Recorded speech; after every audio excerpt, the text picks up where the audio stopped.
Welcome to episode 91 of the Grip Strip podcast. Lest anyone think that Formula One is a legitimate world championship. Well, I'm not going to say legitimate. I'm not going to get into all that, but I will say some stuff about what took place at Abu Dhabi. We will get into the Abu Dhabi Grand Prix, the end of the epic world championship battle between Max Verstappen and Lewis, now officially Sir Lewis Hamilton, after today, on this Wednesday when we did record, since Prince Charles actually did knight him. We'll get into all the stuff that went on during the race with everything happening behind them. We'll get into points and constructors, drivers and constructors points. We will get into IndyCar and NASCAR news in a pre-roundup because the NextGen car testing has been going on for the last couple of days at Charlotte Motor Speedway. Some news has come across the wire in all three series, so we'll go over that. And then IndyCar, some big feat. It's not that we're just friends, but then there's like some sort of mind control going on, because that's like, it seems like that's about the third or fourth move that you've done. But it also fits for other things. But the fact is, all my friends are in the league too, so you're one of my friends. And then the fact is, we all kind of know each other and how each other works. I should have picked up George Kittle 2 weeks ago. It's my mistake. Yeah. We'll get into the fantasy playoffs since we're both in them. At least in my league, I got eliminated out of the league I won last year in the last week with a brutal loss. But I still made more moves than anybody else in the league, so I guess they weren't blocking me, so they can all go fuck themselves. And Josh will talk about the sim racing game and what's going on there in regards to iRacing. Maybe we can get into the DWR Thursday night blunder eventually, and then we'll close it. My name is Philip Matthew. My co-host is Josh Fine. What's going on, brother? And doing great, Phil, with Formula One. It was a very interesting ending to the season, especially that last lap. Some might say it was made for Netflix. Some might say that they've really taken an impression on NASCAR and everything, but it was still, it is what it is. Then, of course, the Jaguars. I mean, not even the fact that they lost or that they're 2-11, but Urban Meyer calls people losers and then forces them to demand their resumes, and then he goes and kicks the starting kicker in the leg, and then cuts him 4 weeks in the season because he's missed all his kicks. I mean, just miss your kicks and don't kick him in the leg or whatever. And I'll get into it later. But yeah, maybe, I lost you in fantasy. So I don't know, maybe next time, instead of, whatever trash talk I did before, I'll just call you a loser and then make you defend your fantasy resume. At least we'll see. But other than that, doing good. Well, I can defend my fantasy resume a hell of a lot better than when you trash talked a few weeks ago during the first matchup, but it also seemingly worked out. We're still in line, to be fair, to possibly end up having this end up between the two of us in the final. It'll take some effort. We have to get through this week, get through Vic and Wilson, but we tied on the double wins deal. We were in only a game apart in the regular season anyway, but we'll get into that later, because what happened at Abu Dhabi was definitely interesting, convenient. I always like to use the word convenient. And in the NASCAR terms that I always came up with, that I used when I was on Talking in Circles and other podcasts and other entities, consistently inconsistent and selective enforcement.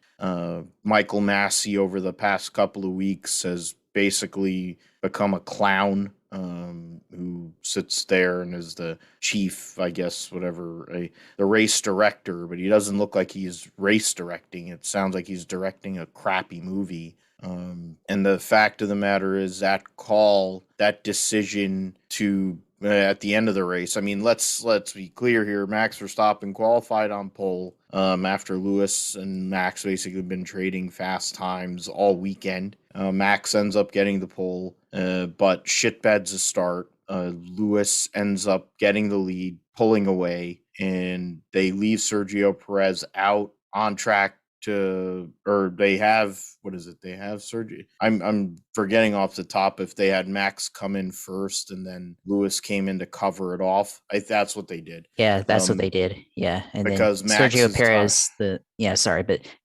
Perez, the Minister of Defense for Mexico, at least. Yep, he's like the purple people eaters. He's like the steel curtain. I don't know. Every reference, every great NFL defense.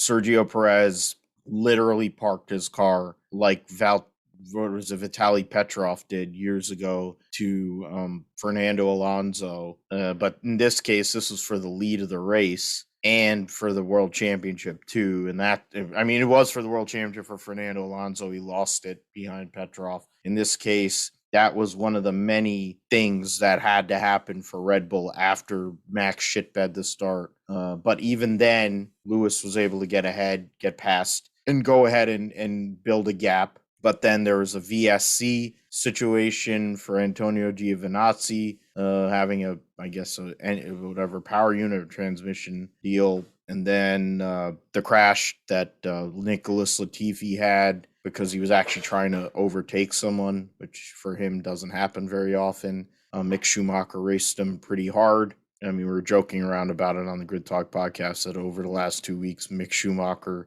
incidents that have involved Mick Schumacher may have manipulated the race and in a negative way for Lewis Hamilton. But in this case, Lewis Hamilton had 5 cars ahead of Max Verstappen. He was 5 cars ahead of Max Verstappen with the lap cars. They didn't have to let the lap cars go. And also you can get into the pit strategy and all that. Whatever the case, they let Michael Massey, whoever decides to let all the lap cars go with maybe about a quarter of a lap before a restart, which was going to be a 1-lap shootout. Max Verstappen had pitted I don't know how many times, and he was on soft tires, fresh, warm, soft tires, while Lewis was on the tires he'd been on since lap 14. And within 5 corners, Max drove him off into the woods of the new runoff there, and that was it.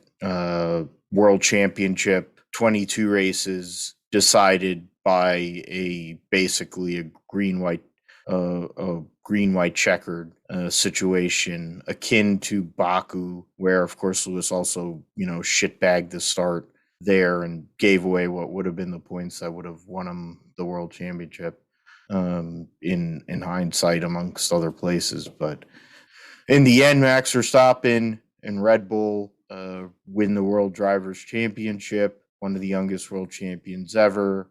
For many months, I've been on here and Grid Talk, whatever. They've been the better car. They definitely weren't the better car, the better driver over the last month or two, but they had accumulated enough points, and with Max's questionable driving standards, put himself in a position where he was ahead for most of the season. Lewis had to battle back and proved why he is he's been knighted. He's one of the greatest race car drivers ever, one of the greatest Formula One drivers ever, over 100 Formula One wins, and 7 world championships. Should be 8, but it's 7 for now. I feel like this result and the way things happen will definitely motivate him, because he's had this situation in a sense twice. In 2007, when he lost the world championship by a point to Kimi Räikkönen because of the infighting at McLaren between himself and Fernando Alonso. He came back the next year. I mean, people want to get into whatever. He won that world championship. In 2016, bullshit that happened with Nico Rosberg, whatever Mercedes wanted to do, little bitch won that world championship. Lewis Hamilton won 4 straight world championships. And then you have this, where he did everything he had to do, but between Mercedes' strategy, all the crap that happened around him, Red Bull having 2-on-1 because Valtteri Bottas did his usual disappearing act, and Lewis Hamilton, Josh is standing there, and he handled defeat gracefully. So his dad also was very gracious to known douchebag and loser Jos Verstappen, who also, as much of an asshole as his son is, Jos is like 100 times worse. And then that doesn't take into account Karen Horner, one-eyed Marco, and all the other pieces of crap that is Red Bull Racing. Toto Wolff didn't help himself the way he was coming off on the radio, I kind of think that the transparency of what when they're talking on that radio to the FIA is not necessary. I don't want to hear that next year. I don't think it's worthwhile. Doesn't add anything to the context. If you want it for Drive to Survive, maybe, but not for this. In the grand scheme of things, that was really it. That was a race in a nutshell on my end, at least. But what were your thoughts, Josh, in regards to all that transpired on Sunday and during the weekend itself between these two title protagonists? After all these races, all these months, it literally, as you said earlier, became like some sort of NASCAR clown show bullshit that they would do at like Texas Motor Speedway for the All-Star race. Yeah, I mean, it definitely, we definitely don't like Texas Motor Speedway there, but with the way that this race played out, I mean, initially the start, Max, like you said, had a bad start, and then that allowed Lewis to take the corner, or take the first corner in first, and then Max tried to go for it again and go for the lead, but then Lewis, of course, kind of ran off into the paved runoff area there, and there was discussion about whether that was worthy of a penalty, if Lewis should have been penalized. That was the one thing I forgot in turn 6.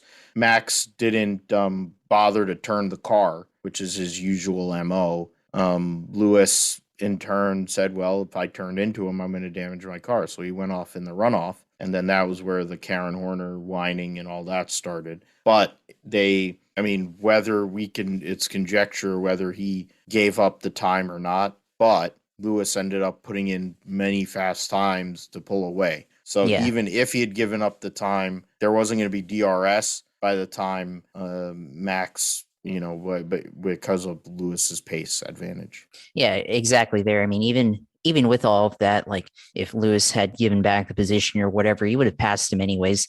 And again, a few laps later, he had the pace to do it and built up that big lead initially until the first pit stop. And a lot of people were talking about, like on Twitter, not only the penalty itself, whether he should have been penalized, whether Max should have been penalized, but talking about the runoff there. It's the question of whether it should be paved, or they should have gravel trap or something there, or something that would deter you from wanting to go there. And maybe that would solve the issue, I guess, in a way, whether or not, because obviously I think maybe you have more respect for the track limits if you're passing, or if you're the one the one being passed, because then it would force both of the guys to really make more careful decisions, more calculated decisions on when they attempt to pass. And I mean, for the record, or at least, I guess in Max's defense, I mean, he did actually make the corner, but of course, if Lewis didn't make the decision to go into the paved runoff, he wasn't going to make the corner, and then they would have collided, and that would have been the end of the title there, and Max would have won. So Lewis basically did what he had to do there to keep his title chances alive. And again, pace advantage. Then, of course, Max lost a lot of pace, and then ended up pitting anyways and try to gain some of it back. And then, of course, Minister of Defense Sergio Perez basically held up Lewis there and did what he had to do. I mean, I'm sure Lewis would have understood the situation, and then that allowed Max to close to about a second. But then Max didn't really still have the pace that Lewis had, and he was basically only able to get within about a second, and then Lewis drove away again. And then from there, it was basically just Lewis building as much of a lead as he could to have an advantage over Max. And then I think Max made another pit stop and that put him behind, but he was gaining a little bit, and he got into about 11 seconds and looked like it was going to be Lewis's race still. And Lewis was beginning to get into lap traffic with about 10 laps to go in that race, and it looked like it was going to be Lewis's title. Then, of course, Nick Latifi gets into it with Mick Schumacher, and then he crashes and then basically resets everything. And I wasn't sure if they were going to restart the race or not with at least 2 laps to go. But I mean, I guess given everything that went on with that, at some point you had to think that they should have pitted, that Mercedes should have pitted Lewis Hamilton there and at least protected the track position. But then again, if they pit and Lewis or Max doesn't, they do the opposite. Because I think the opposite happens. Lewis doesn't pit. Max says, "Okay, let's go get tires and leave Lewis out of the track as a sitting duck." Well, if Lewis pits, then of course Horner is probably going to say, "Oh, don't pit." stay out, take the lead. But although there is the tire difference being on soft tires to end the race with 1 or 2 laps to go versus hard worn tires that you've had for at least 15 laps or so. And I think it would have just been the opposite of decision making there. But I think the issue is like with the way that this ended is the lap cars being able to unlap themselves and pass the pace car with 1 lap to go. Because if they had done that, then the race, like according to the rules, should have ended on the final lap without going back to green. But then they went ahead and called them back around the pace car, and then they said they're going green anyways. And then that basically turned that into a 1 lap shootout there. And of course, tire advantage going to Max, and then he was able to pass Lewis Hamilton, and the rest is history. So it's very controversial the way it played out because of that. Even regardless of where you stand as a fan, I think everyone agreed like that was really bad by the FIA, by Michael Massey, to make that kind of decision. It does bring into question why they have that procedure in place in the first place.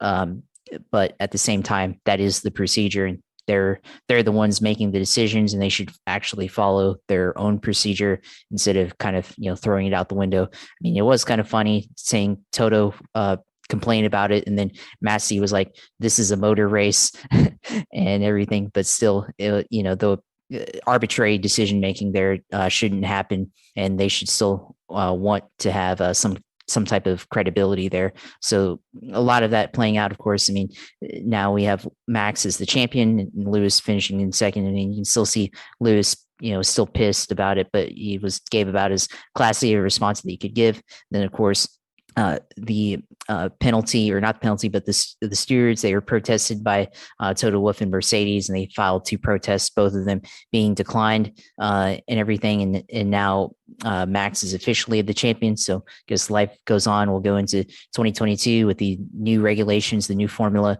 We'll see if Max Verstappen and Red Bull can defend their title. They're going to have the same kind of pace, or if this lights up another fire into Lewis feeling like he's got to go win a championship that was denied from him, that was basically ripped out of his hands on the final lap.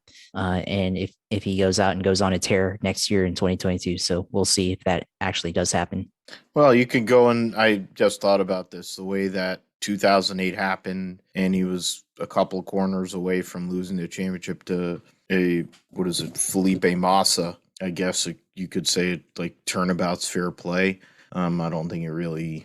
I don't know about how fair it was, how sporting it was. I do agree, though, what you said, Josh, in regards to the strat. One of those times, whether it was a Giovinazzi situation or the situation where Latifi wrecked and they were running around for I don't know how many laps. I mean, the worst case scenario would have been, okay, they don't bother to get back to racing. And I don't know if they were under the impression that they weren't going to get back under green. But, I mentioned it, the Tom Downey, who was one of the other hosts, co-hosts on the show, or panelists on the show with myself and George on the Grid Talk podcast, who was the host. We talked about it. We discussed the possibility of a red flag, which would have neutralized the race anyway. They would have had like 4 laps to go, but they would have both had fresh tires, and then it would have basically been a reset. But then he brought up, well, there's more room. You're able to get the car off. But it took them 4 laps to do it. I think about that, and it's like, well, they had no problem doing the red flag in Saudi Arabia when half the field had pitted, and you're manipulating the race anyway. It's the same way here.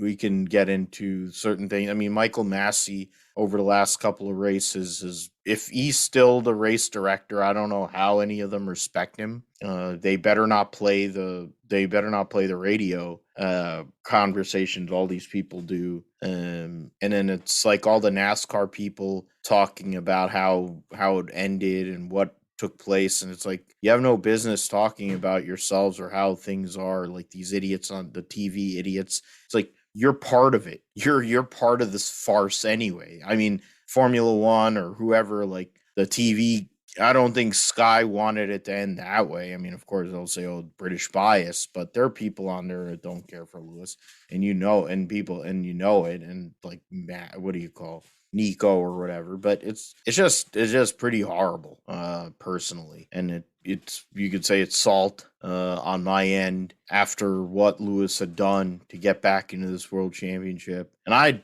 thrown dirt on it. I'm guilty of it. I said it at least a couple of times this year that they were done. And what I forgot about is how much heart and determination Lewis has, and how he has basically pushed Mercedes, to be this great team, and that's what did it. I mean, if it, their strategy has always been mediocre to me. They've been able to ride through that. Like their pit stops have never been the greatest. They've been able to ride the fact that they have one of the greatest drivers of all time to get through all these mistakes and all these errors. They finally got unlucky. They finally hit the wall there, a proverbial wall. And Red Bull had two cars against one. I mean, hell, Red Bull decides to go and start and park Sergio Perez out of a freaking podium because they were trying to figure out how to go and get him ahead, get Max one more spot because they figured they were screwed. So it seems so arbitrary. If you're going to go and say, "Oh, we're going to go and send everybody around," blah, and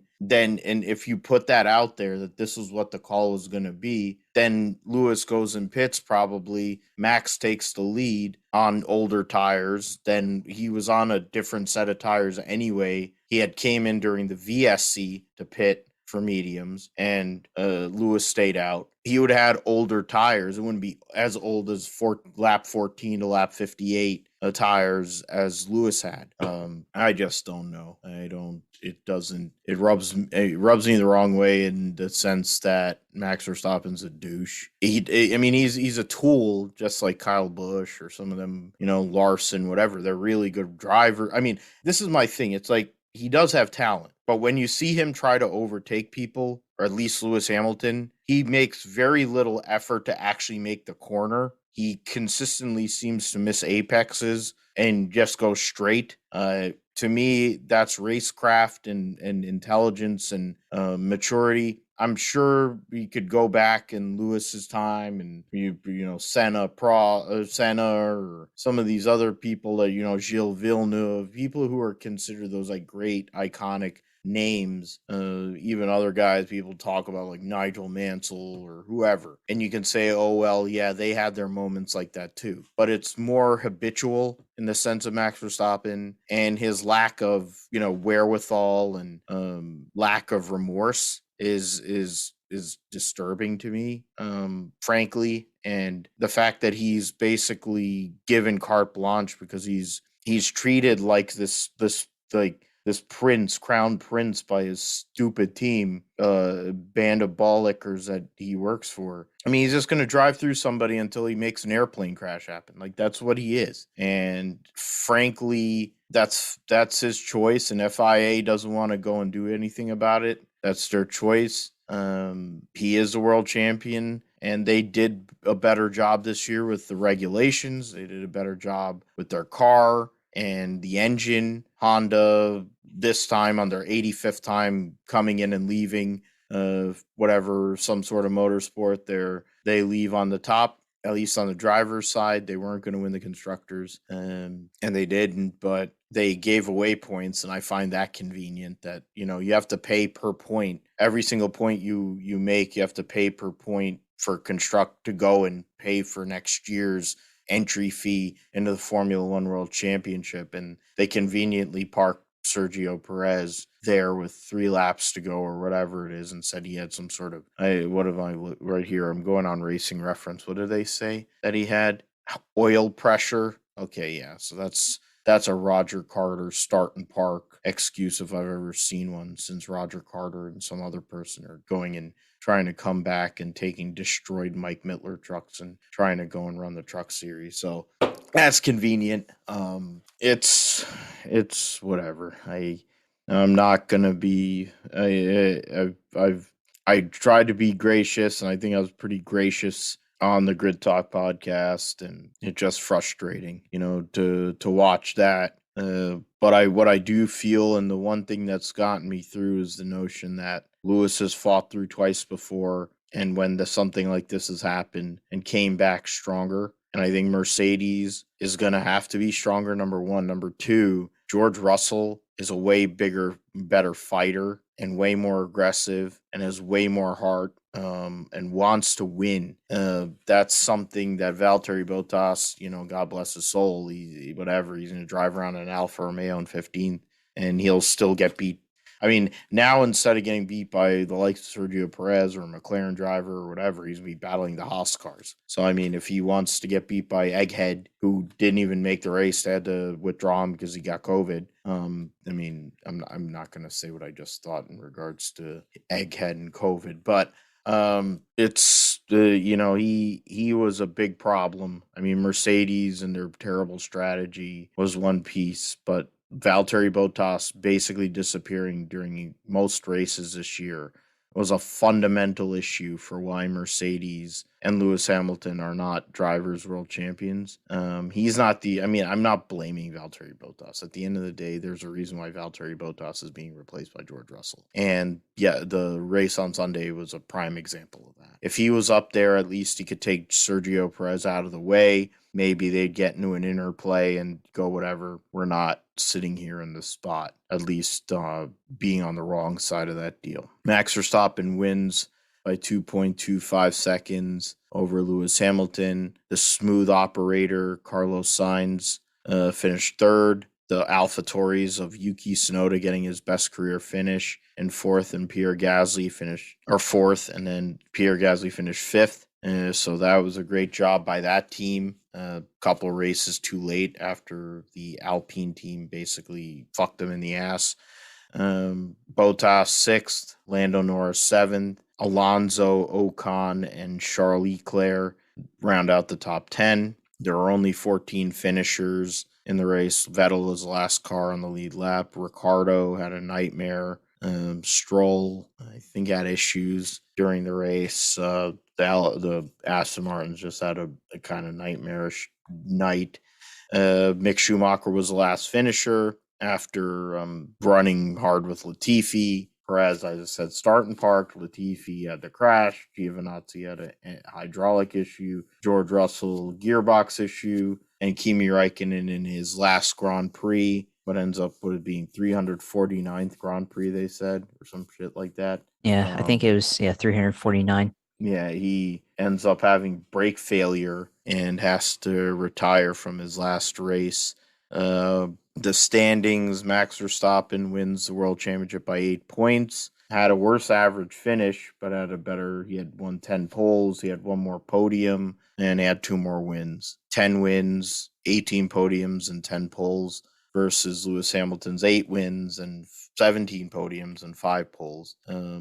Led 652 laps, Max Verstappen, this year. Lewis led 297. Bottas was third in the lap led category, and then the fourth person was Esteban Ocon. Fifth was Charles Leclerc. Valtteri Bottas finished third in the World Championship. Perez fourth. Carlos Sainz, with his third place, got to fifth by 4.5 points over his friend Lando Norris, who at times this year was third in the World Championship. So rough end of the year for McLaren. Leclerc ends up seventh, Ricciardo eighth, so that'll be interesting. We'll get into that in a moment. Gasly ninth, and Fernando Alonso 10th. So and there was a 4 or 5 guys there that won races. 6 guys won a race this year. Ocon finished 11th in the World Championship. And so in regards to, I guess, the constructors standings, let me bring that up. Guard, or get a verdict on title. Go ahead, you can give your verdict. Fucking bullshit. Mercedes wins the constructors championship by 28 points over Red Bull. Ferrari finishes third with 323.5 points. McLaren fourth. Alpine fifth by 13 points over AlphaTauri. Aston Martin, Williams, Alfa Romeo, and Haas round out the constructors standings. So mean, Carlos Sainz had a great run there, Josh. One of the better performances, but I think it's also proven what he has assimilated into Ferrari better than most drivers have in recent years. And his combination with Charles Leclerc, it seems like they are a good balance in their driving styles, kind of differentiating in driving styles and personalities. And it seems to be working because Ferrari all of a sudden has taken this big step forward. And in when you consider the new regulations, it could possibly help them move back into that elite category that they expect to be at. The battle between them and McLaren became very Ferrari one-sided, and he gets another podium this year. I mean, that first Formula One win might be on the cards for him next year. And also, I would think Lando Norris, if you look at his form prior to, I guess after the Italian Grand, before the what is it, His spa the crash. Dutch Grand Prix. Yeah, I mean, even the spa crash mentioned that too. But definitely some guys and a lot of young players, and then you add George Russell going to Mercedes, you add Alex Albon coming back to go to Williams, so all the super best friends will be on the grid again. A lot to look at here in the future, but also with what took place over this entire season for some of the drivers that were out there behind, of course, the big battle.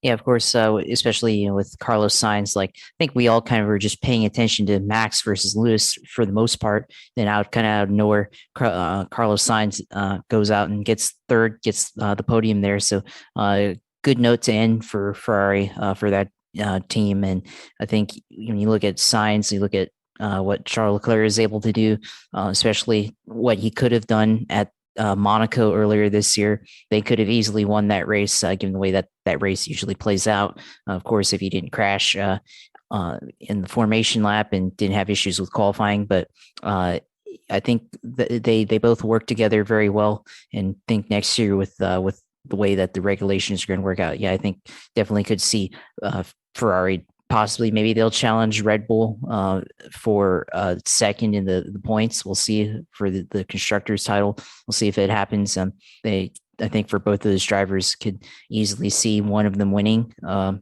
next year, and I think should be an interesting story to follow as we go into next year, which is only in March. And Bahrain, so we'll see what happens for that. Yuki Tsunoda quietly getting fourth. Their best finish of his career so far on Formula One. Teammate Pierre Gasly continuing to get solid finishes for AlphaTauri as well. I mean, talking about Valtteri Bottas, even though for all the issues that he had with Mercedes in the races, we'll say at least in qualifying, he was able to make Q3 for every race that he was in with Mercedes. So at least he can rest on being a good qualifier in Formula One, and maybe he'll bring that trait with him to not AlphaTauri, but to Alfa Romeo next season, and at least start possibly in the top 10, maybe a few times in the car is at least capable of that. There's a few times where Giovinazzi and Raikkonen were able to make Q3 this season. So we can at least see Valtteri Bottas achieve that next year.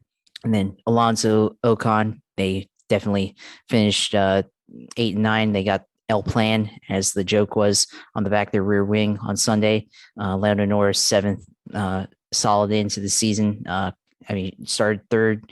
Thought maybe he would have been a little bit more of a factor in that race, but ultimately he wasn't. And then, of course, Charles Leclerc finishing 10th. Was quietly there. I mean, it was all mostly focused on Max and Lewis for the most part. I think, like I said, most people are looking at that. And then Reynolds is kind of just also ran a little bit surprised with Daniel Ricciardo finishing lap down, but that's kind of how his season has gone this year. And I think that's going to be an interesting part of next year, is if they can kind of close the gap between him and Lando Norris. Even though he was the one to win overall, he didn't have good results between the two teammates. And I think with the way it's played out, maybe next year they'll have a bit better handle on the car with new regulations. I think we'll see if they're able to improve upon their results. They can finish closer together and maybe challenge Ferrari next year and fight for third on the constructors title. We'll see. Then Schumacher, Stroll, although also Rance Perez, like said, he shouldn't have been retired at the end of the race, but ended up being. So ultimately, I mean, besides the championship battle, I mean, there wasn't really a whole lot that went on this race. I think, I mean, it was mostly just the race was run for the sake of deciding who was in the title or who was going to win the title. So solid race overall, I guess, with the entertainment factor and everything. But of course, nonetheless, there was a lot of controversy in it, and we'll just have to deal with the ramifications for that next year and move on with it. Yeah, and that's I mean, there was one other aspect. They made changes to the track. There were, I think they adjusted the instead of a couple of chicanes, there was a banked corner, which is becoming a new vogue thing for Formula One. Coming off of the first DRS zone where they got rid of chicane, or no, they turn five became they because they got rid of a bunch of turns. Turn five was like a chicane complex, a little stupid complex that became a hard breaking into a hairpin where the title was decided. And then turn six is still kind of the same, but they reprofiled it where the first lap incident between Lewis and Max took place. And then I guess seven and turn eight is the banked corner, which used to be a little Mickey Mouse complex. They opened up the back section by the hotel. I mean, the track is faster. I'll say that. I don't know. What did you think of those changes, Josh, in regards to what? Because Abu Dhabi has never really been considered a great racetrack. To be fair, it's only, I would say, an okay racetrack now. I think they could do more for all the money that they have. They could probably make the track a lot better if they really wanted to, but will they? Who knows? They're not going to have a battle or a situation like they had this year again, I don't think, for a long time. Kind of wishing they were at Brazil or something, because then maybe Lewis would have had a chance. But I think the track was improved relative to what it's been for 10, 12 plus years being on the calendar. But what did you think? Yeah, I mean, I think the track was definitely improved from years past, getting rid of a lot of these chicanes and everything that they had, especially with the way it was last year. A lot of turns, short corners that they had. But this year with the change, going turn one, going from turn two, turn three to turn four, and then the back to turn five. I think that was a solid change there from the past, instead of having that small chicane, I guess, before what is turn five now. And then it's kind of at least a good design. The speed trap, you have a long corner or long straight before you get to turn six, and then seven there. And then you have a long straight where you have DRS, and then allows you to get a good run on the backstretch there. I guess call it a backstretch. We saw it there especially with Sergio Perez and Lewis, the battle that they had for a couple of laps, and you could kind of see if when they want to pass, I guess, you could definitely make a move on the outside or hold your line on the outside going into turn nine, and defend your position there quite well, actually. And it could make for good racing, but I feel like, we'll have to have another championship battle kind of like this to really be able to see what this track's racing can produce. But I mean, for the most part, I mean, it was Lewis out in front for the most part, dominating the race. And I think you would just have to have a little bit more equal cars and not have to depend on blocking strategy or teammate strategy or anything like that to figure out how to have good racing at this racetrack. Yeah, and that's something that we will kind of see next year. 23 races in the World Championship, and they'll end up back there. And if whether we have a title battle anywhere near this or not, they will end it there instead of a track that actually is decent. Looking at some of the news that is on the Formula One website,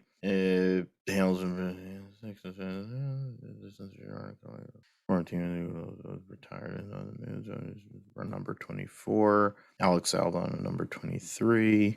Verstappen, Toto. Hamilton did the same too. Of course, before he said, yeah.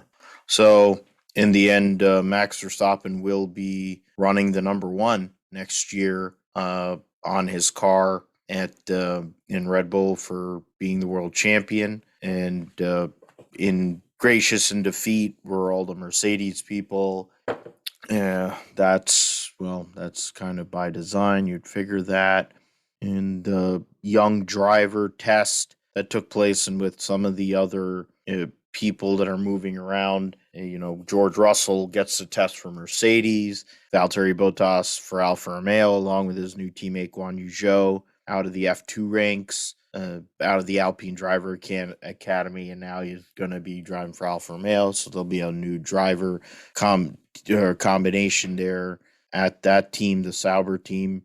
In regards to the testing on the first day, Nick De Vries, the Formula E world champion, was the fastest, and 1.5 seconds faster than Liam Lawson, who was in the AlphaTauri, and Oscar Piastri, the world F Formula 2 champion for Alpine. And then in the middle of 3 drivers.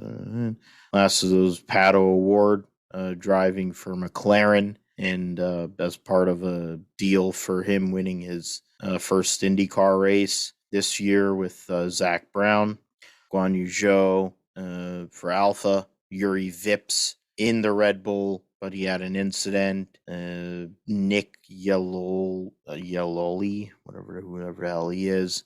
And then there was 2022 test mule cars with 18-inch tires, which was Ricardo, Stroll, and there was Logan Sargent, who's making his debut for Williams a few days after they announced that he will be running in Formula 2 next year as part of being in the Williams driver development ladder. So that's great news for a guy that, this time last year, he just lost the Formula 3 World Championship. You would have thought that would have meant that even though he lost a championship, he would have been able to go to Formula 2. Not only was he not able to, while most of the people he raced with did, he went to a worse team in Formula 3, but ended up winning a couple of races there with Charus, and played that role. Almost was going to be in the AJ Foyt 14 car, and they were about to make that deal, and then Williams came and swept in to pick him up, which in turn allowed Kyle Kirkwood to not be jobless, considering he dominated Indy Lights, and we're going to get into that in a few moments' time in our NASCAR IndyCar roundup, with the guy that he was able to that battled the whole way in Indy Lights. He had a problem with what looks like a power unit issue for Logan Sargent. Schwartzman, Antonio Fuoco, Russian was 10th, Justin Charles Leclerc. I don't get how Schwartzman is, well, whatever, he's got to be permission for first round Italian Max Verstappen, who was testing the 2022 tires, and then Schwartzman testing for Haas. Somehow or another, the end of the year, when they were literally the only car, I think, on the current tires, 2021, another testing 18-inch Pirelli tires, and he was able to be half a second faster than Lando Norris. George Russell, Guan Yu Zhou, or George Russell, then Sebastian Vettel, and Pietro Fittipaldi filled in for Egghead because of the COVID diagnosis. And so that was cool to see for Pietro. His brother Enzo, of course, still recovering from the injuries he suffered at Saudi Arabia, but he sounds like he'll be okay. So, they're getting ready, testing for next year with the 18-inch tires. There's stuff with a little bit of movement, some of the numbers that we're going to see next year, different numbers. Alex Albon will be 23, but Guan Yu Zhou will be number 24, which we haven't seen since the new number format. Max Verstappen being the first world champion since Vettel to run the number one. Lewis has only ran the number one, of course, after his championship in 2008. He ran it in 2009, but that was a different format. Otherwise, since he won all his world championships at Mercedes, he's kept his career number of 44. It'll be interesting to see that. Uh, let's get into the NASCAR side and IndyCars as well, with the next gen testing for the Cup Series. Gonna go and bring up the JSP colleague. Oh, so pilot. So they got all this stuff over here. William Byron, Caesar Vaccarella, 40 million, 1500. Oh, man, I am tired. It's freaking brutal. Different news there. They didn't, I guess, put out any testing times or results in regards to what's been going on this week. There's a total of 19 cars shared amongst, I guess, 22 drivers that are testing this weekend or this last couple of days. For the next gen testing, they keep on adjusting the horsepower and spoiler there to go and kind of figure out what they have. I think Tyler Reddick had a wreck coming onto pit road, hitting the sand barriers there on the entrance of pit road. There, Kyle Busch had a close call in testing, a couple other things, but then it looked pretty clean. It'll draft a little bit. They sound good. They definitely sound good. That's one thing. They look good. Now, how they will race on a weekly basis is something to be determined. But they've hit a couple of metrics that they needed to get to since the Gen 6 hadn't met them, and even the Gen 5, in terms of the sound and the appearance of the cars, Josh. I'm just going to go through some of the other news items. We have, Brandon Lines, whoever he is, JTG Doherty, because sign Lines, who spotted for Ryan Priest. So basically, it's a swap. Tab Boyd went over to Richard and who's old spotter, and then Lines, who's at JTG Doherty, moves over to Will Byron, who says, I'm not even going to make the reference to Liberty University, but in cuckolding. But he'll be the spotter. Harmon and Baccarella penalized for some sort of an L2 penalty. It sounds like there was a penalty.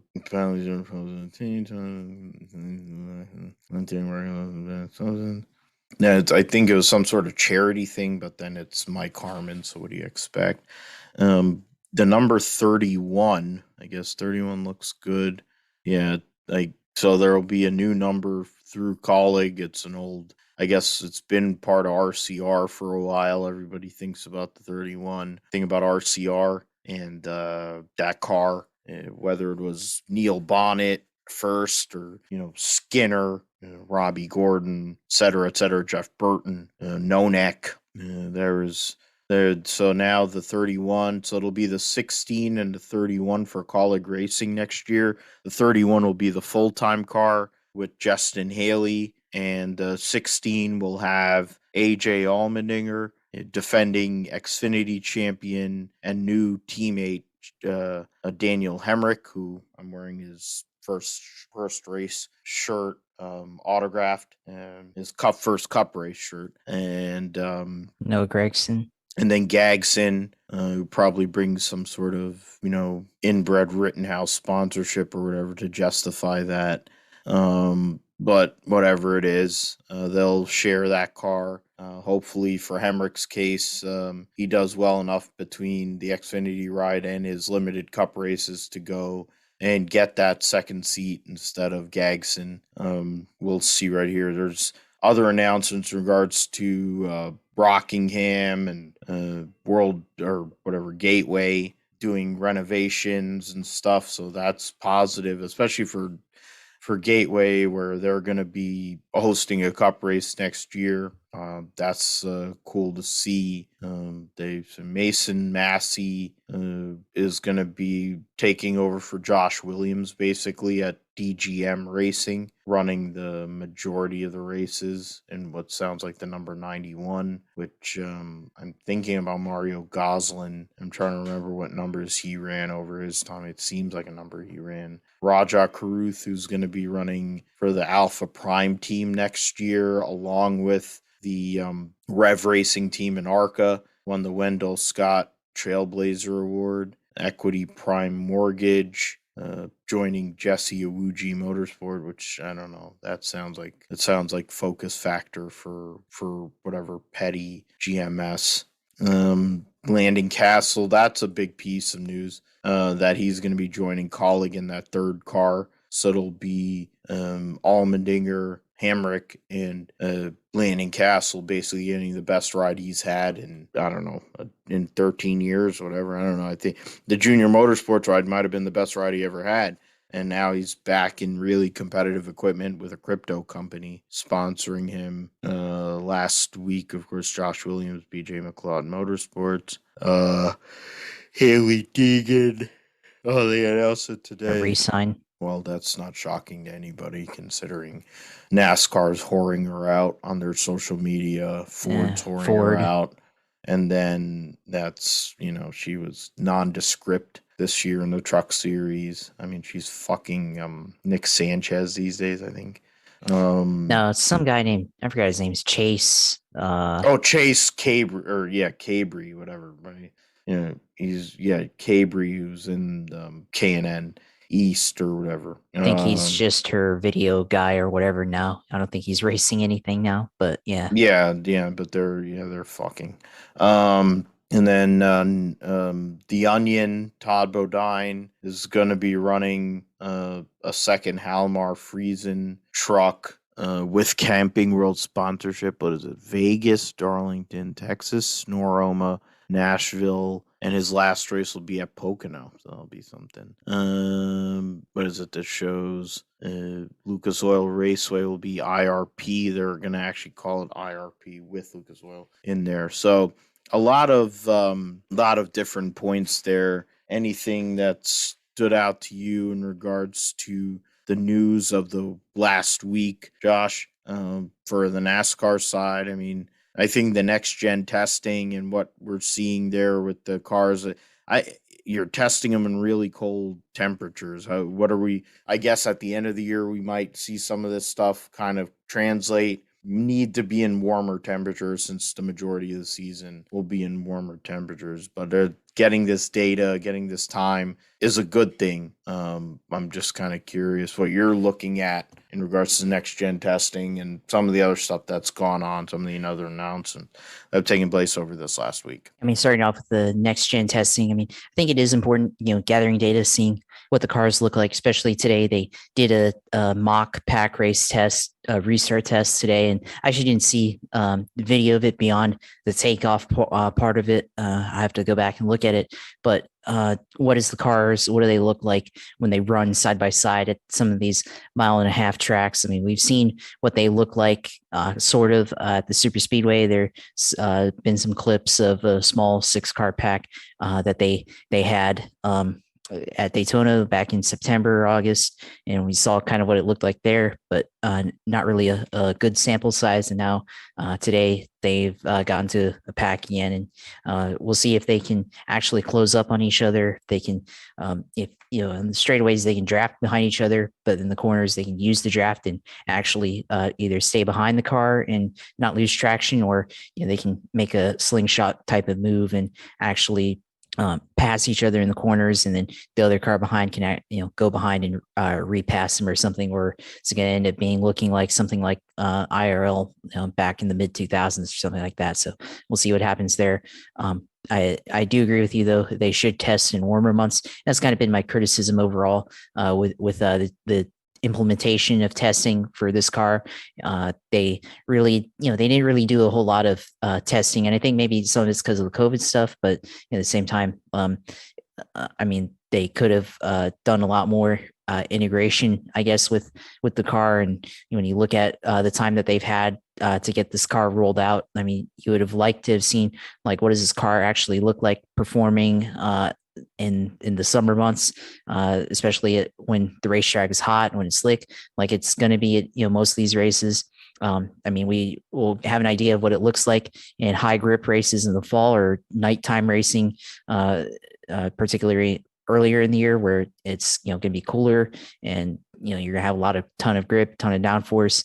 So what they see today or what they see this week maybe might be more of an indication of what they'll see in the colder months, but for majority of the season, yeah, it's going to be very warm, and so it may not be the most accurate representation of what they kind of racing that they're going to get next year. They did announce, I think today, Daytona, that they will have a fan open test. I guess like you'll be able to have a test open to the fans in Daytona, like January 11th, which I think they announced that's on a Tuesday. So it's a midweek test, midday test. I mean, ideally, I'd love to be able to take off an hour from work and go up there and watch them test, but don't really want to do that. And would be nice if they did it like on a Friday or something, or a day that's actually good to take off or whatever. Go do that and see them test, of course. But should be interesting with more people there, more teams there that are going to test if they can get kind of a pack going, so we can see what was it look like on the super speedway tracks there, of course, and all these other tracks that they're trying to test on. Of course, it does seem like they're doing all the testing right before the season starts. Maybe they should have done a lot more testing on this level before we got to this point. So we'll see what happens there. Then, I think one thing that caught my eye is the Hemrick combination with Allmendinger and Cindric, or not Cindric, but Gregson there. I mean, that's basically taking the top four minus Penske from Xfinity this year and putting them in a cup car. So that's a really interesting move there, just on the standing alone, how that, they all finished out. So now you have top three all going into one car. And so I guess that's their all-star car. And I guess, yeah, they have a lot of credibility in being able to do that. And we'll see how many races they run and if they can, put it into the owners championship there. And if they are able to, make something of that and shake up the owners standings at least, and then maybe build up enough points to possibly go for a full-time ride there in that 16 car or that 31 car, whichever one it is. Other stuff. We'll get into Jimmy Johnson later. I guess Rockingham's repaving as well. I don't know if you mentioned that one, and adding lights. I guess, yeah, now they're trying to, as part of what they're doing with North Wilkesboro, trying to reinvest into the tracks. They kind of abandoned, the NASCAR's abandoned in the last, decade, 20 years, 25 years, with Wilkesboro and everything. And we'll see how long does it take to get a truck race, a Xfinity race at some of these tracks that they've left behind, and if they can actually put it on the schedule and have a return to racing. We'll see if they can get fans to come back and everything. So still kind of in the off season stuff, and got a little bit of interesting wrinkles, I guess, this week with sponsorship announcements and everything and the testing, but still kind of in that stage of the year where it's all kind of just like small news and nuggets, I guess, with Cup and Truck Xfinity and all that. And we're gonna get more that'll come up once we come back from the new year, because things are kind of condensed on the Cup side, more than Xfinity or trucks. But I think in Xfinity side, a lot of their stuff is for the major teams is announced, and it might be more for some of the smaller efforts. And then trucks, it usually takes until January, mid-January for a lot of these things to gotta go through. Josh made the mention about Jim Johnson and his announcement in there that he'll be running full time in the IndyCar, NTT IndyCar series next year, which is huge news. I don't think most people thought that he was going to decide he was going to go for a full season. They figured he was going to run the Indianapolis 500, but since there really isn't that much more of a difference in regards to how many races he'd run, he probably got the sign. He was able to sign off with Shandy to go and run the full season. So that's a big deal there. F2 drive with so it's Carlin. So there you go. That's not bad. And Carlin ain't a bad team. They're not as good as where they used to be in regards to Logan Sargent. I'm just going through Racer.com. But yeah, Jimmy Johnson will run the full year next year. 4 full-time cars for Ganassi, of course, defending series champion Alex Palou, Scott Dixon, the legend, and what do you call why am I forgetting the guy in the 8 car? Ericsson, Marcus Ericsson, thank you. Will be in the 8 car, and then the 48 car, which will be sponsored by Carvana for all but one race next year, will be Jimmy Johnson. There's also the news that came out today that David Malukas will, with an HMD, will move up to IndyCars full-time next year to take over the 18 car with Dale Coyne Racing, I guess the flagship car, which is his family-run team. Okay, fine. Chicago runner-up from Chicago, so it makes sense since Dale Coyne's a Chicago. He's from from the state of Illinois. Dale Coyne HMD Motorsports and it's in the Indy Lights, so Dale Coyne will have a connection there. Lucas, what do you say? So Kirkwood, Lundgaard, Callum Ilott, and Devlin DeFrancesco in regards to the rookie race. So it'll be the number 18 car. Pretty simple there. And it would have been cool if they went back to 19, but of course the 18 has kind of become the number for Dale Coyne Racing. There's also the announcement that James Hinchcliffe decided to call time on his full-time IndyCar career in light of what likely will be a full-time announcing gig for NBC, but I'm not saying that just because I know something. I figure when you consider they're doing a lot of reshuffling at NBC. I was reading news in regards to football and Tafoya deciding she's going to quit the sideline reporting. I figure she was probably getting forced out anyways because she's old and she's one of those. Some of her takes and thoughts on things outside of football are probably not the greatest. And they have somebody there, and Catherine Tappan, he's being underutilized, so now they're going to put her in there. At the same token, here you got a guy in Paul Tracy who is not considered somebody who thinks very clearly or does things with a lot of logic and or is kind of an ignoramus. Not kind of, he is an ignoramus, and they wanted to replace him with somebody who's well-spoken, eloquent, actually knows the cars that are going on right now, and would add to a broadcast with Lee Diffie, and I think that's where he will be. Those are the 3 big pieces. Of course, Jimmy, for both of us, is huge. David Malukas is somebody I think that over this next year, by this time next year, we're going to be talking a lot more about him, but he had a great battle with Kyle Kirkwood, and bringing the money that he brings to the table will help the Coyne team, which of course Takuma Sato also announced that he'll be moving over there. He will be in the 51 car, the Dale Coyne Rick Ware car, but after what Romain Grosjean did last year, it ain't your typical Rick Ware car. 2-time Indy 500 champion, free Honda engines for the team, so that'll be a big perk for them. A lot to look forward to, and a deep rookie class as well, Josh, going into 2022 for what is probably the best racing series there is right now, in my opinion, based on how everything kind of lays out. On the most competitive, tightest, best racing series there is the IndyCar series, and we're just getting better and better,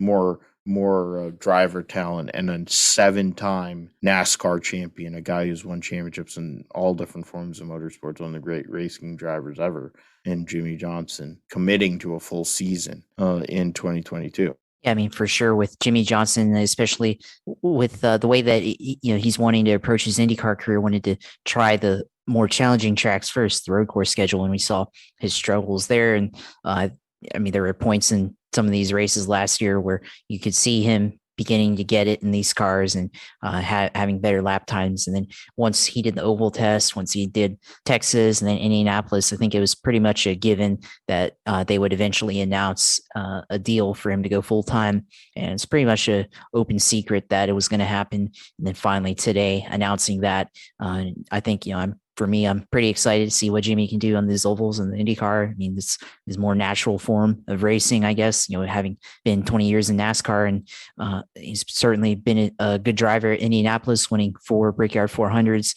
for Rick Hendrick, and certainly would be a good race for him to run in the Indianapolis 500. And Tony Kanaan did a good job in the 48 car last year on the ovals, and we'll see what they can do with Jimmy behind the wheel this time. If he's able to contend at Indy, would love to see him be able to run top 10 at least, to have a good qualifying lap at Indy and put up a lot of speed in that 48 car. What is he going to be able to do at Texas? I mean, he's going to be the one driver that's actually experienced the PJ1. Of course, it's going to handle differently, so he'll be able to kind of dissect the difference between PJ1 in the stock car versus an Indy car, and maybe he might have a better understanding of how to approach the line than some of the other drivers in the series, and how to make the most of his car with that stuff that he has to deal with the PJ1. And then Gateway, that's going to be interesting as well.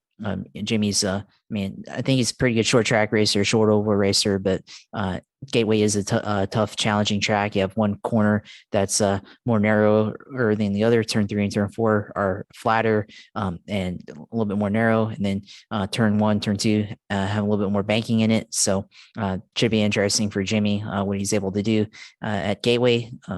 But full time being able to compete for the series championship. We'll see how he does on the road courses this year compared to last year. If he's able to get a massive improvement, or if he can go from finishing a lap down now to maybe possibly getting top 15 and maybe the occasional top 10 if the strategy works out. We'll see what happens. Don't think he'd actually compete for the championship, but hey, we'll see if he can get some good runs in and finish higher than what we maybe expect him to, and certainly higher than what he finished this year in the series. So really excited to see what Jimmy's going to be doing in the IndyCar. Hinch going to the booth most likely. He's basically filled out the schedule to compete in IMSA, not going full time in Indy. We'll see maybe if he decides to get in the car for one race, maybe he figures out an Indy 500 ride there, which would be really interesting. But of course, now he's going to the booth, what we assume to be. And I think it's a very natural move for him. Said if he wasn't driving, he'd be a broadcaster. Seems like a natural fit for him. We saw what he was able to do in SRX this year with Alan Bestwick, covering those races, and did a really good job announcing there.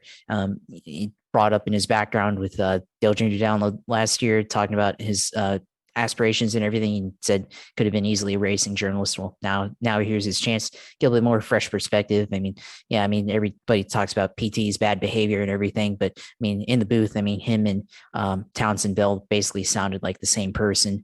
They both basically said a lot of the same things over and over again, and made the same points.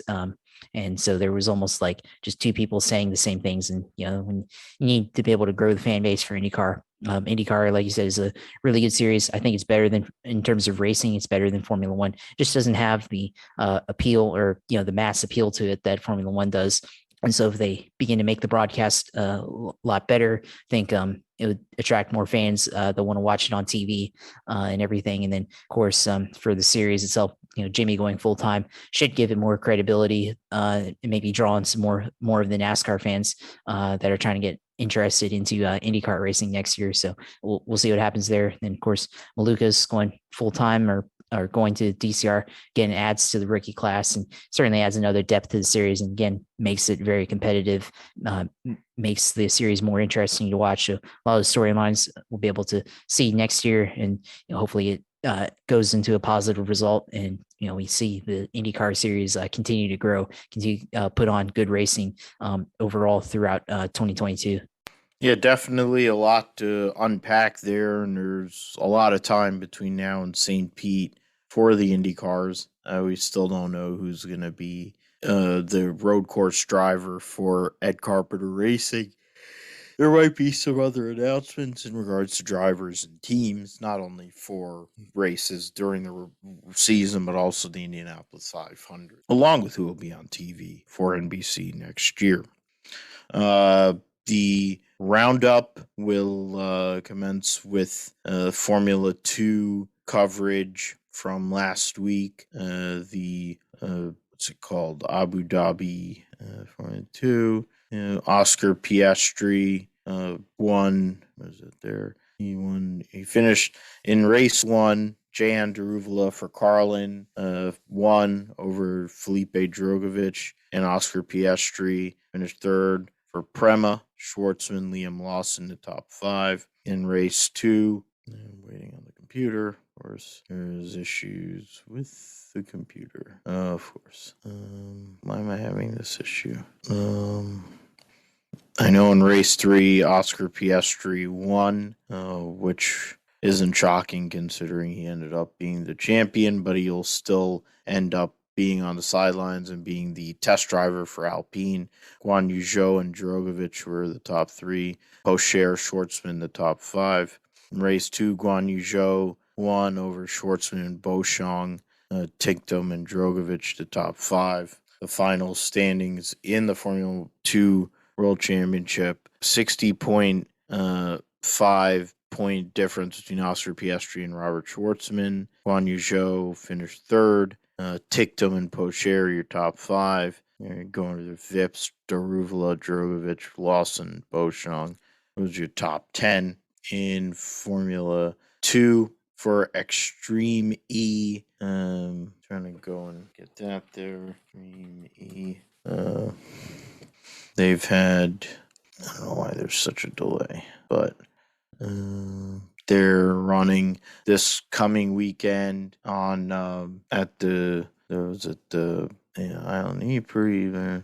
That's from last race for Jurassic X Prix, the Jurassic X Prix this coming weekend in UK, and they're in the last race of season one. So that'll be cool. Running in England will be kind of like the RAC rally of sorts, but with electric vehicles. The current standings see Molly Taylor and Johan Kristofferson leading the points by 7 over Jutta Kleinschmidt and Matthias Ekstrom for Abt, and X44 Christina Gutierrez and Sebastian Loeb third. The Ganassi team, the Hummer EV Ganassi team of Sarah Price and Kyle LeDuc are fifth, 13 points behind, going into the Jurassic X Prix.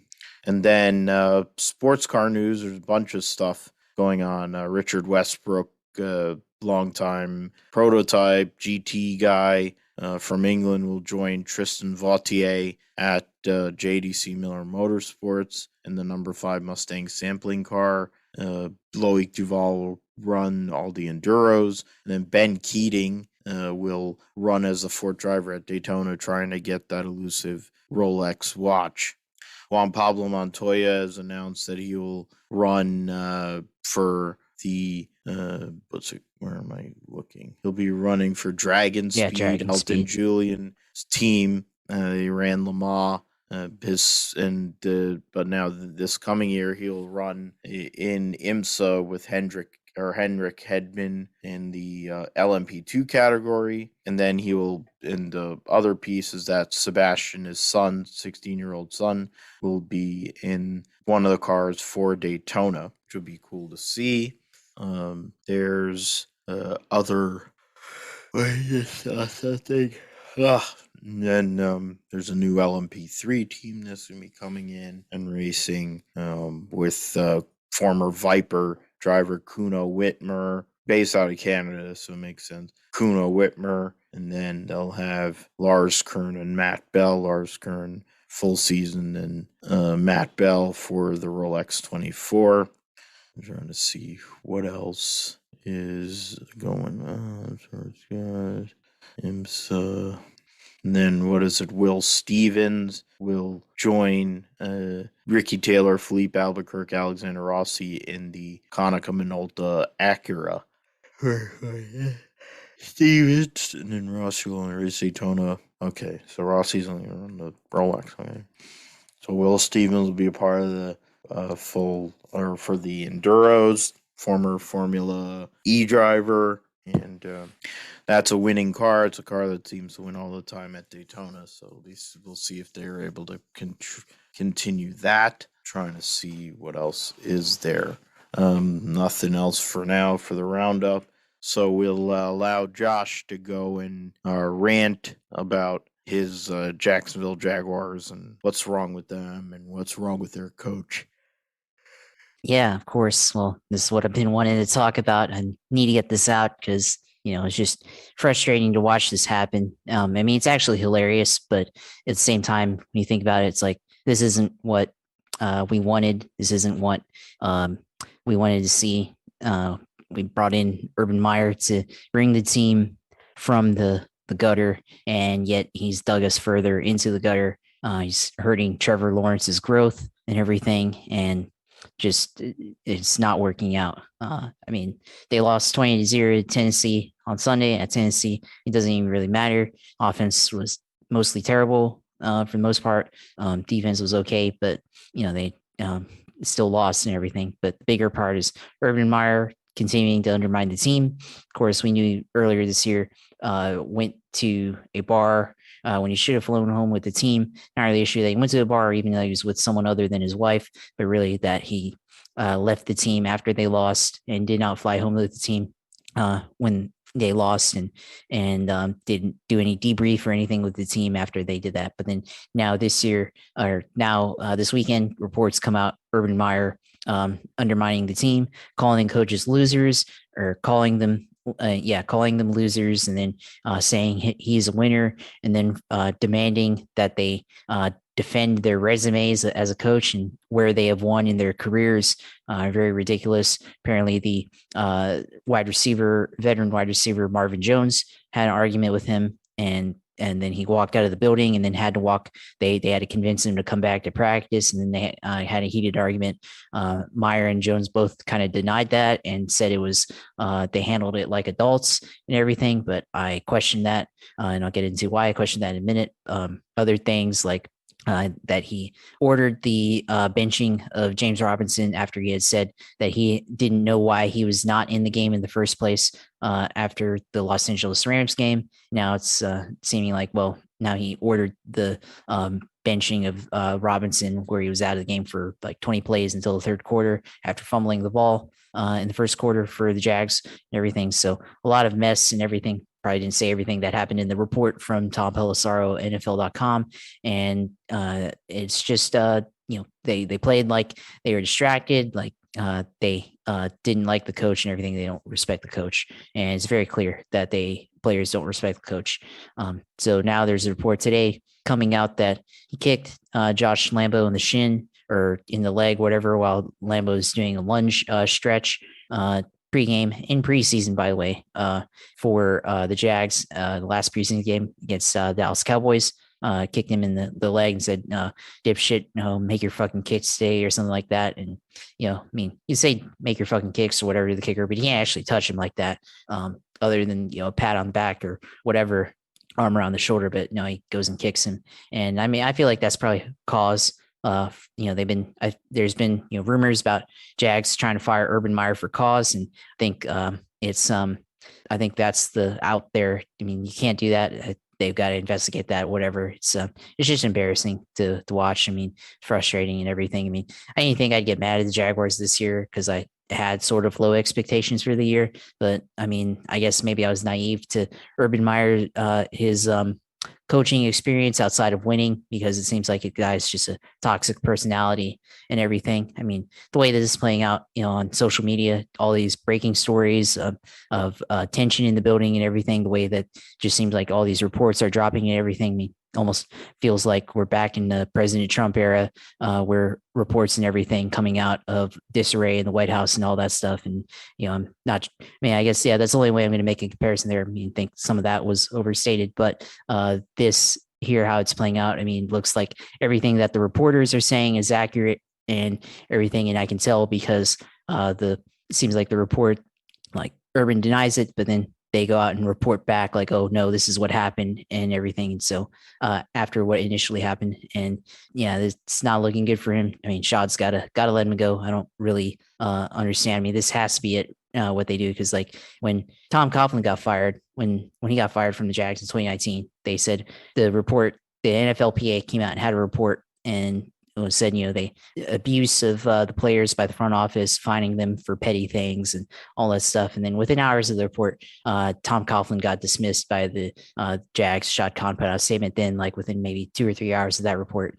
And this report came out today about you're listening to the podcast. We're recording. It's 10:24 right now, and I think that report saw it around with Josh Lambo, came out around 5:30. Yet to hear anything from the owner, and had just talked to the media on Monday and had said, yeah, like kind of left it open ended. I haven't really read into the report, delved into it that much, but it's kind of acknowledged that they're losing now, and now everybody's paying attention, and almost like, yeah, stop leaking these true reports. Okay, that's exactly what Sean would say, or something like that. And it's just a mess of what it is. I mean, the owner has to do something now. I think tomorrow we got to see, like, either fire this guy, or maybe the players all stand up and either defend the coach and say all the reports are a lie, or they don't say anything. Then yeah, it's pretty much true, that confirming the truth of the player Josh Lambo being physically bullied or whatever by Coach Urban Meyer. And yeah, I said earlier in the show, like, or early in this rant, like, yeah, why would I believe the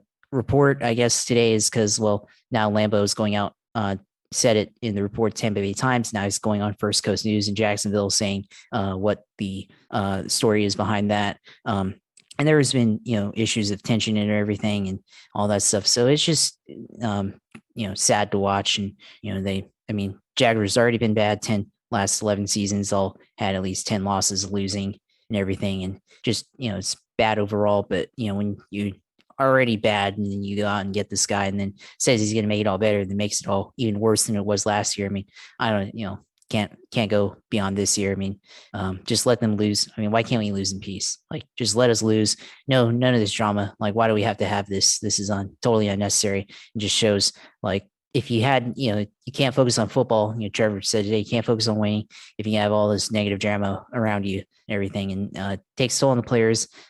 Regardless if it's true or not. And I mean, it has to be true to some degree. And I've heard that, there's a Twitter space on Sunday that one of the fans created, and like about 500 people got in and just voiced their frustration, listened to it. And he said, like, yeah, the Schefter, because this guy knows, like, sources in the building, like Schefter, all the NFL reporters, all that, they've got the dirt. They're just waiting to release it. And this is the first drop, although this come for a player, Josh Lambo. So just, terrible to see. We'll see what it is on Sunday. Yeah, I did buy the Trevor Lawrence hairpiece, I guess, on Amazon, bought a fake mustache. So you will be seeing the hairpiece on that on Sunday with the Gardner Minshew mustache, and I'll be having my old Blake Bortles jersey that I got in 2014. And I know you said last week, got to figure out a way to work in Mark Brunell. Well, I am left-handed and fairly mobile, so there's the Mark Brunell in myself. There you go. Yeah, so offensive coordinator for the Detroit Lions. He's the best quarterback they have too, actually. Yeah. So, well, no, I think, Leftwich is the offensive coordinator for the Bucks. I don't know who the offensive coordinator is for the Detroit Lions, but he is. Of the fact, Brunell is or at least he's a quarterback coach. I don't know. I think he's the offensive coordinator for the Lions. I thought Brunell was a coach, a high school coach in Jacksonville. That was my understanding. No, he's in Detroit now with Motor City. I have to Dan look Campbell, at this, but I'm looking this up. We'll give you the time there. I mean, another great rant by Josh. Yeah, you're because of how bad the Jacksonville Jaguars are. The greatest quarterback in their franchise history is the best quarterback in the Detroit Lions room as well, because Jared Goff sucks. And, So no, it's fine. But yeah, so he is the quarterback's coach for the Detroit Lions. Okay, so I did not know that. I learned something today there. Yeah, so there's that. But yeah, I mean, it's just embarrassing to watch. I mean, Shad, like, do something already, like, fire this guy and get rid of him. We don't want him. I mean, it's funny because Shad at the beginning was like, oh, I got this one right. And now look what you got. I mean, you look like a clown. So we'll see what happens. Maybe he's just waiting. I think he was going to wait till the end of the year, but now that this report has come out, I really am wondering if they're even going to make it to Sunday. Like they're going to install Charlie Strong or Daryl Bevel or somebody on the team, somebody else besides Urban Meyer to lead the team for the last 4 games. Because if this continues, I mean, they're going to lose to Houston again.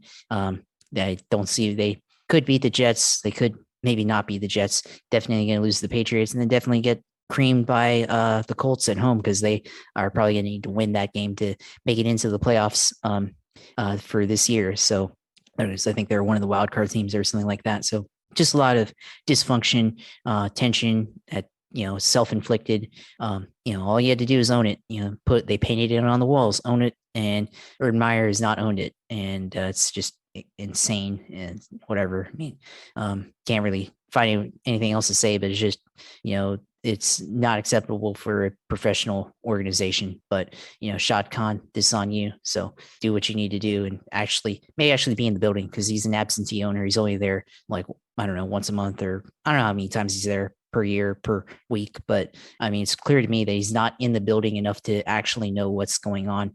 I mean, yeah, he's a rich guy, he's running businesses and stuff. And I mean, live in Jacksonville, don't live in St. Louis. I mean, I don't know why you're there. Live in Jacksonville, you own the freaking team and everything. Your yacht's there, so live there and be present and figure out what you need to run the football team and actually have your imprint, because that's what successful owners in the league, they have their imprint on the team. They leave their mark on what they want the team to be and everything. And then you talk about 4 seasons, putting in 4 seasons in a hotel in Jacksonville, and he's like, I'll figure out how to way to do it. And just siphon taxpayer money. I mean, forget that. Just figure out how to make a good football franchise that is credible and brings positive news through winning to the city, and then the rest will follow. So that's all I gotta say about that. So we'll see on Sunday. It'll be entertaining, but probably expecting a loss to the Houston Texans again, because Trevor Lawrence, as good as he is, can't do it because he's still a rookie, and everything else around him is really bad. And the fact that Urban Meyer is allergic to giving the ball to James Robinson, who probably is your best offensive player at this point, because Trevor Lawrence is struggling, but it isn't really as much about him. I think the play calling is atrocious. You're not giving him what he needs. And the guy can make all the throws. You have all these nondescript wide receivers and guys who've gotten from whatever, you have tight end, all this. The offensive in the line is meh. So James Robinson ran for 1,000 plus last year. Literally build your offense off of that. The Baltimore Ravens run basically an option offense. The New Orleans Saints are running an option offense. You got other teams in this league. New England has 76 running backs, and they have a rookie quarterback in Mac Jones, and they're in line as of right now to possibly not only win the division, but be the number 1 seed. But then that's Bill Belichick. That there's a difference between being one of the greatest coaches ever and being an arrogant prick who could do it in college, but definitely is not ready for prime time in the NFL. It's kind of sad, really. You're wasting the talent of both Trevor Lawrence and James Robinson. I think it's also slipping over to the defense because Josh Allen's starting to fall off and not be a factor in games. Well, they changed their scheme there for defense because they want to feature the Tyson Campbell pick, second round in the draft, a little bit more. And they changed. I think they went man defense earlier in the year, and I think they started to get better at that. But I think they wanted to get him because he's not really good at man, and I think he's better at zone. And they put him in cover 2 coverage instead of zone coverage instead of man, and it's affected their ability to stop the run a little bit than what they had when they had that Bills game. Of course, the Bills lost because they don't run the ball and they just choose not to. So that was kind of an anomaly there. But I mean, he's still a good pass rusher. Just you have to get away. I mean, to scheme him into there.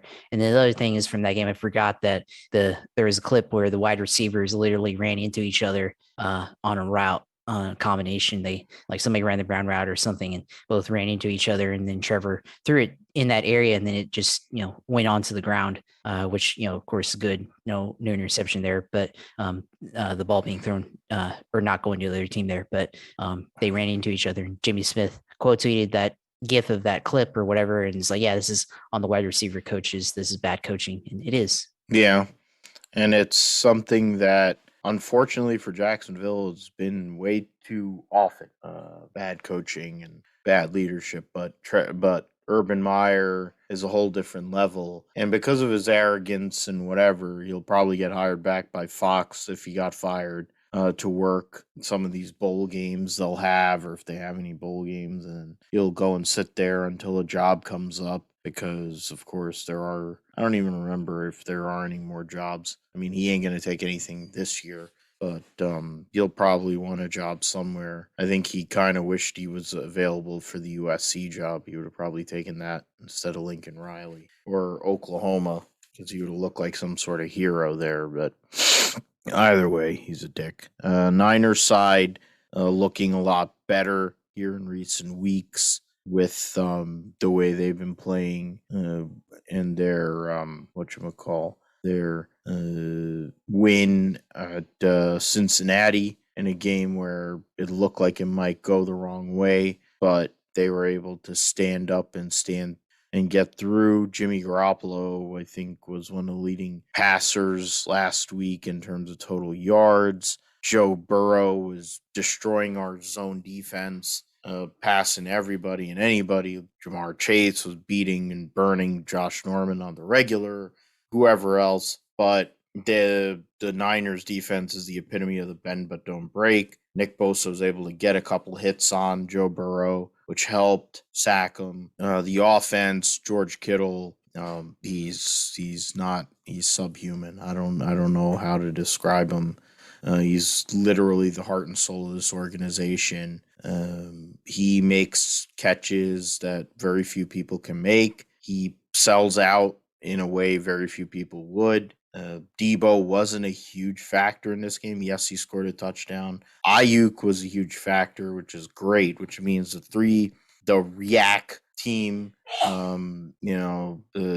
they're the ones that are determining this whole deal. And if you could get Elijah Mitchell back this weekend or soon, I mean, it's a trap game against Atlanta, which it was 2 years ago when they lost in Santa Clara. And I think that was the last loss the Niners had until the Super Bowl. So hopefully they don't need to lose in this spot. I think they can win this game. This offense right now is in a really good place, even though Jimmy is limited. Defense, we have injuries. I mean, injuries everywhere, but they're playing well. They're in the wild card race.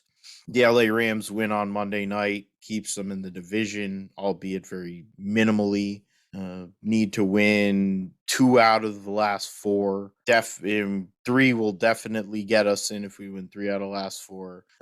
One of them is against Houston. We have this week against Atlanta. The LA Rams. I'm trying to remember who the other team is, but the Niners are in the mix to possibly make the playoffs, which would be only the second appearance for the Shanahan Lynch team. The other one's the Titans. There you go. So they'll play the Atlanta Falcons this weekend at home on Sunday afternoon, and then they'll have a Thursday night game in Tennessee at Nissan Stadium, where they ran around for the IndyCar series for a Thursday night game against the Titans, who are in contention in the AFC. So big battle there.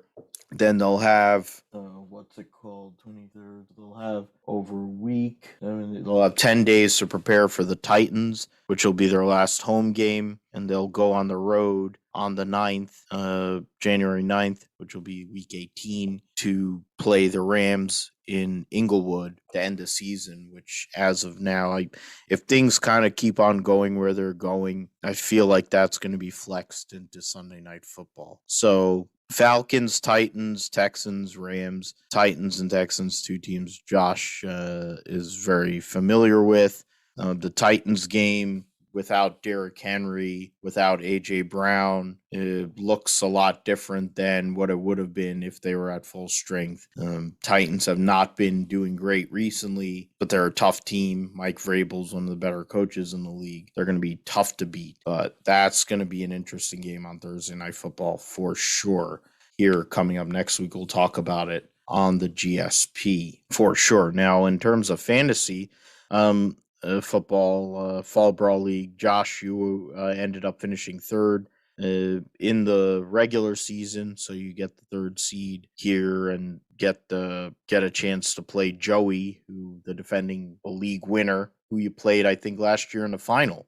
In this league, Joe has had a lot of he's had a lot of bad luck to where he had to beat Luke, who finished third last year, to go and basically back into the playoff, and he did. But he'll be facing you, one of the best teams in the league, versus trying to get redemption against Joe and then move on to what would more than likely be a matchup against Wilson, unless weird shit happened. I think that's, yeah, you'd probably be playing Wilson more than likely. In my case, we played last week against each other, and I was able to eke out a win, get a high point, so I'm free rolling in the league, which is nice, considering how much money had to spend and whatever, to not in real money to go like acquire, but it's like the amount of money that exists in so there's that. I'm trying to bring up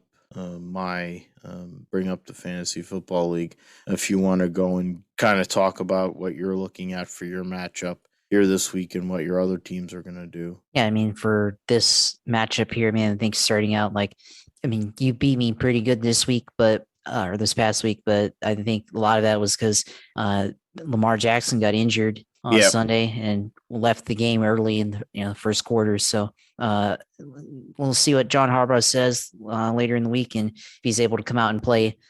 So far, it looks like he might, but he's questionable right now. Got an ankle injury, sprained ankle, so it's a tough injury for a quarterback, especially one that's mobile like Lamar Jackson, or relies on his mobility and everything. So it's going to be tough.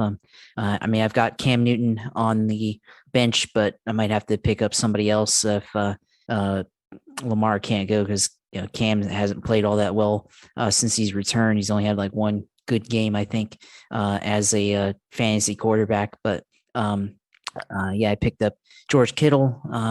Might swap him into the starting lineup for David Montgomery. It's hasn't had quite the output that I've wanted with going three running backs on my team, so might have to make that change. But I think Debo's done pretty good so far this year. Devontae Adams had a pretty big game on Sunday against the Bears in that matchup on Sunday Night Football. So we'll see what happens. Facing Joe first of 2 weeks. Is it? I'm kind of misremembering 3 weeks. schedule. If we get all the way to the end, it'll be 3 weeks. Okay, so this is okay. I guess you'd say this is the quarterfinal. Yeah, so we'll playing Joe, played him last year. He had bad luck, and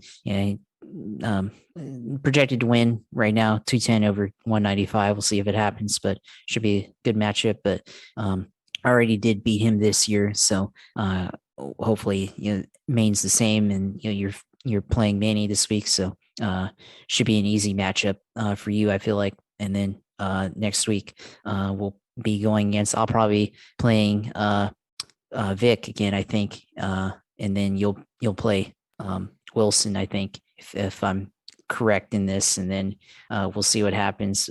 Because Vic's had a pretty good team this year. He's been pretty tough to beat. 10 wins in a row. Yeah, he went 10 in a row and made all those crazy trades and everything to do it. So 100 plus moves. Yeah, it tells insane. you what happened. It tells you what happens when you get married. But yeah, I mean, you're gonna have a tough matchup against Joey. My matchup against Manny. Guy works for CBS Sports, and he's an accountant and all that, and he helps with all the accounts with CBS Sports, and Pittsburgh diehard. Somebody who, he knows football, but he's not like a quote unquote fantasy player, but he's able to get around that in a sense. He's won this league before, so he knows enough to win this league. It's been competitive. He has some good players. I mean, he has Dalvin Cook playing on Monday night. He has a pretty deep team, to be fair. It's going to be hard to battle him, but, made some moves, put myself in a place where I can actually battle and get through won 5 weeks of the regular season in the league, so I'm free rolling. And whatever the case may be, I would definitely like to win the vast majority, the lion's share of the money, and not have to worry about having to ship the belt and the ring to anybody. But that's something to be determined.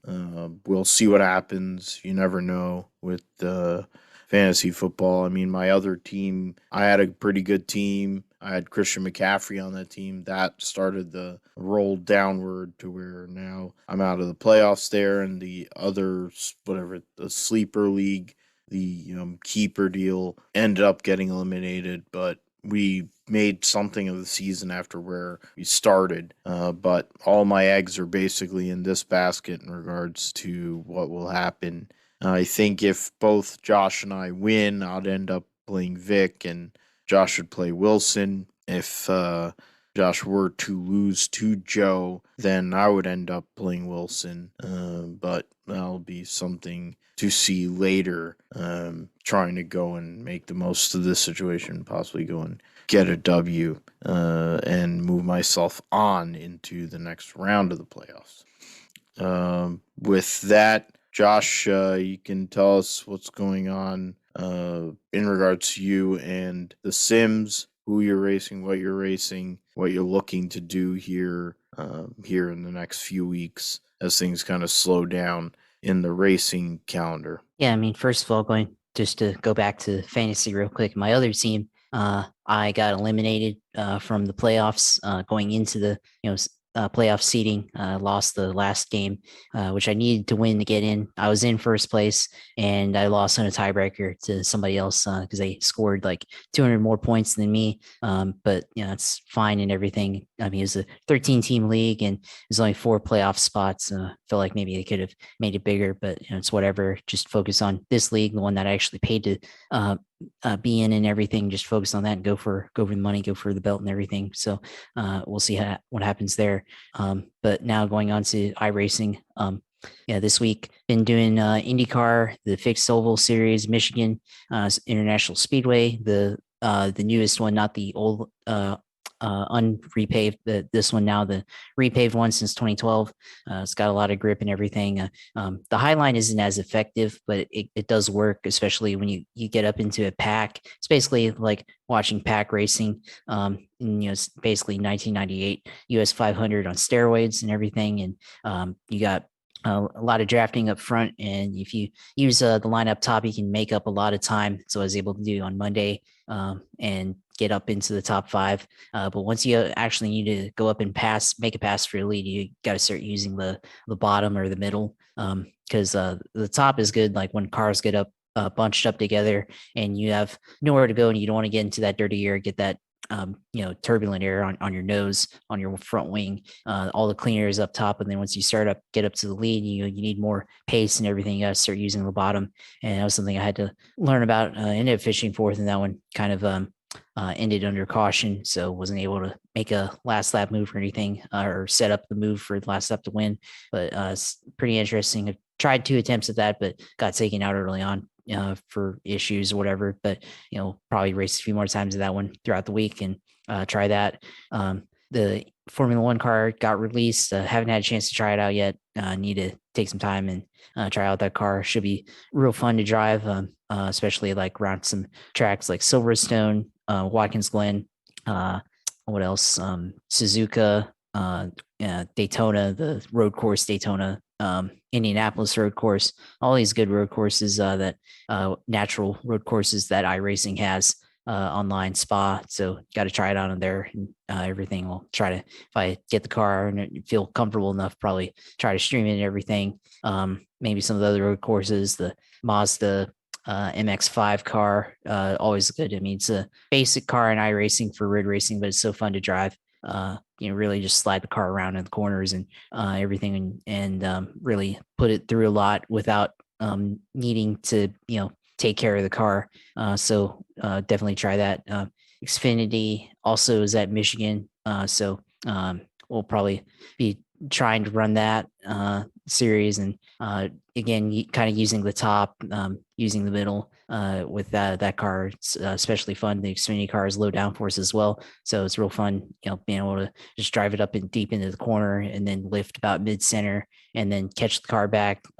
In the middle of the corner, and then get a good drive off on turn 3, turn 4, and or off of 4 and off of 2 at Michigan. So that's basically what I'm doing this week in iRacing. And of course, watch all the iRacing content or any other content that I decide to put on gaming with Twitch TV/UCLO2, and go and watch there.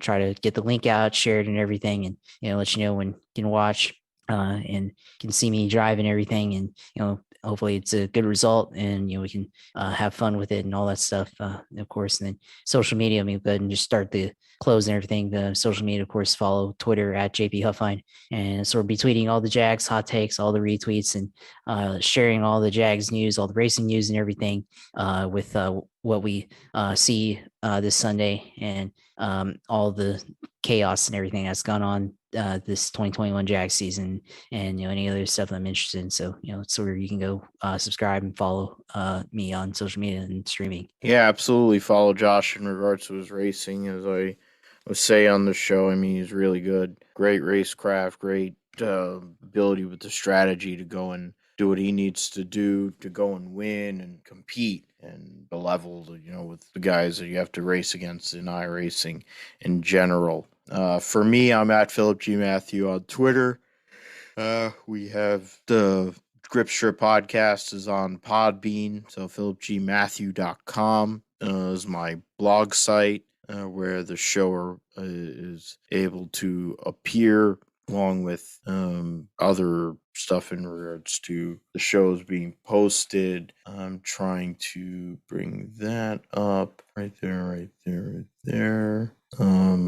We'll go to Twitter, and I'm at philipgmatthew.com on Twitter, but I'm also, the show, the Grip Strip podcast, is on Twitter as well. So at Grip Strip Pod. Trying to go through that, and get out of that. Trying to go and go through there. Trying to find this thing. But on Twitter, you can find our show at Grip Strip Pod. We are on, trying to go and see right here, profile. We're on the Grip Strip Podcast, so Apple Podcasts, Amazon Music, Spotify, iHeartRadio, Stitcher, TuneIn, Podbean, Pandora. Those are all the places you can find the Grip Strip Podcast. Basically, if it goes fast and you're able to tune into radio, you'll be able to find, or some sort of application, you'll be able to find the Grip Strip Podcast. So with that, we'll be back next episode to go and discuss, I think, IndyCar and Formula One, and any other open wheel series that we gave any real credence to. We'll go and get into that in episode 92. And we thank you for listening to the Grip Strip Podcast. Thanks, Josh, as always, for being my sidekick and right-hand man. And hopefully Jacksonville will have some good news for you here in the next few days, so that you don't have to deal with an absolute egomaniac as your coach. You deal with somebody who actually can coach. With that, and I'm Phil. That's Josh. Hope you all have a great day. Take care of each other. Stay safe during this holiday season. And goodbye.